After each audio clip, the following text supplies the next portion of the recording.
பண்டாரம் அத்தனையும் பறித்துக் கொண்டான் நைவஞ்சனாக வழங்கும்படியான துரியோதனன். கடைசி முறையாக பத்தினியாக வழங்கும்படியான நான் ஒரு பக்கம், அந்த துரியோதனாதிகள் மனைவி 100 பேர் ஒரு பக்கம். சரி இல்லையா? சூதாட்டத்தில் பணைய பொருளாக்கப்பட்டு அந்த பாசி எடுத்து ஆடக்கூடிய என்னையும் தோற்று வருகிறார். தோற்று விட்ட உடனே நான் எங்க இருக்கிறேன்? காந்தாருடைய அரண்மனையில் இருக்கிறேன். ஒற்றை யாரையோடு. ஒற்றை யாரைன்னா கண்டன இதெல்லாம் தெரியும் சொல்ல மாட்டேன். சரியா? வீட்டுக்கு மாத விளக்காக இருக்கக்கூடிய நேரம். அந்த நேரத்துல ஒற்றை யாரையோட தான் இருப்பாங்க பெண்கள் எல்லாம். தூய தமிழ்ல சொல்லணும்னா ருது ஆகுதல், பூப்படைதல் ருது ஆகுதல் சொல்லுவாங்க. அப்படி நான் இருக்கும்படியான வேலை அந்த பாவியாகப்பட்டவன் ஓடி வந்து வா மதனி என்று அழைத்தான். வர முடியாது மைத்தனா என்றேன். வா அண்ணின்னு கூப்பிட்டான். வர முடியாது என் குழம்பனார் என்று சொல்லிட்டேன். அதே துரோபதா வாடி என்று அழைத்தான். அப்படி அழைத்த உடனே அடடே வர முடியாது, வந்தவனை விடுத்து வராதவனை பிடித்து நடை என்று சொன்னேன். அப்போது அவன் கையில இருக்கும்படியான சுழலுகோலை போட்டு இந்த செய்தி என்று சொல்லும்படியான அலகாபாரத்திலே மாட்டி இந்த 60,000 வீதியில் என தர என்று இழுத்து வந்து 60ஆம் படியேற்றி மாணவகம் வஸ்திரமகத்தை செய்தார்கள். அப்படி செய்யக்கூடிய நேரம் அத்தனை என்னுடைய கடவுளை ராஜாக்களும் கை கட்டிய பாவனையாக பொறுமையே ஜெயம் என்று இந்த பூமியை பார்த்தவண்ணமாக இருந்தார்கள் இல்லையா? அப்படி இருக்கும்படியான வேலை எழுந்து நீதி கேட்டா யாரும் நீதி சொல்லல. தருமன் சூதாடியதை தவறு 12 ஆண்டு வனவாசம் போக வேண்டும். பத்தினியாக விளங்கும்படியான பாஞ்சாலியை சூதாட்டத்தில் வைத்ததனால் ஓராண்டு அஜ்ஞாதவாசம் ஒளிவளங்களிக்க வேண்டும். அப்படி கழித்து வந்தால் பங்குள்ளபடி நாட்டை கொடுக்கிறேன் என்று பாராபட்சம் எழுது. இன்றோடு 12 வருடங்கள் முடிய போகிறது.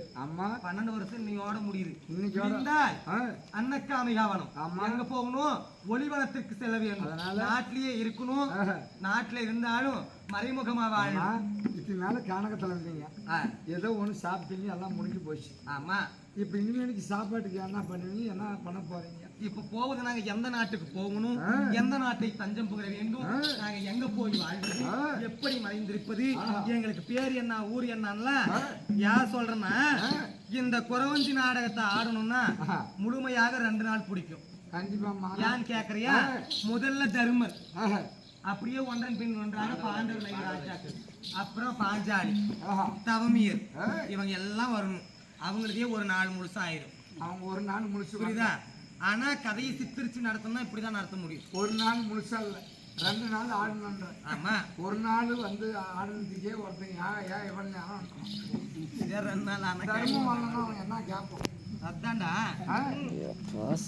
இதெல்லாம் தவமியர் சொல்லிவிட்டார், எடுத்து உரைத்து விட்டார். என்னன்னு சொல்லி இருக்கிறாரு? நீங்க மச்ச தேசம் போக வேண்டும் இல்லையா? விராட நகரம் சென்று அங்கு இருக்கும்படியான விராட ராஜ்யத்திலே தர்மபூபால் எங்கு பெற்றதாகும், பீமன் பலாயுதனாகும், அர்ஜுனன் பேடியாகும், நகுலன் சகாரியாவன் தந்திரப்பாளர்களாக இருக்க வேண்டும் இல்லையா? அப்படி 5 ராஜாக்களுக்கும் 5 பேர் சொல்லிட்டாங்க. ஆனா எனக்கு என்ன சொல்லி இருக்கிறாங்க? இங்கிருந்து அங்க சென்று நான் யாருக்கு பணிவிடை வேலை செய்ய வேண்டும்? சுதர்க்கனை அம்மையாருக்கு அன்றாடும் பூ பறிக்கக்கூடிய தொழில். பண்டமகள், சைந்தரசி, அப்புறம் விரதசாரணி, இப்படி எல்லாம் பேர் இந்த அம்மாவுக்கு. அப்படி எல்லாம் போகணும். அப்படி போனாலும் அந்த வீராட நாடாகப்பட்டது சேமம் கிடையாது. ஏன்னா அதர்மம் அங்கு குடியேறி இருக்கிறது. இருக்கக்கூடியவன் யார்? தலைமை சேனாதிபதி இல்லையா? அவனுடைய அக்கிரமத்தினால் அந்த நாடு செழிக்க கிடையாது. நீங்க அங்கதான் போகணும் என்று தவமியர் வைத்திருக்கிறார். அங்க நாங்க போகணும்னா அங்க எது தானியங்களும் கிடையாது இல்லையா? மேல எங்க அண்ணா வந்தா அந்த விஷயத்தை பத்தி நான் பேசிக்கிறேன். நான் என்னத்துக்கு வந்தேன்? அண்ணா கோவிந்தா வைகுந்தா சீனிவாசா எம்பெருமானே சாட்சாதிக்கண்ணா நந்தநந்தனா முகுந்தா ஜன அத்ரா மாதவா சிரவா பச்சத்திரமேனியோனே வெண்மை உண்டவா பாரவந்தவா ரகுராமா கோவிந்தா கோவிந்தா என்று நாங்கள் அழைக்கக்கூடிய நேரம் அவர் கழுத்திலே இருந்த துளசி மாலையை கொடுத்தார். துளசி மாலையின் கழுத்தில் அணிந்த உடனே பாஞ்சாலியாக இருந்த நான் புரட்சியாகி விட்டேன். இப்ப அன்னாரை துதிப்பாட வேண்டும் இல்லையா?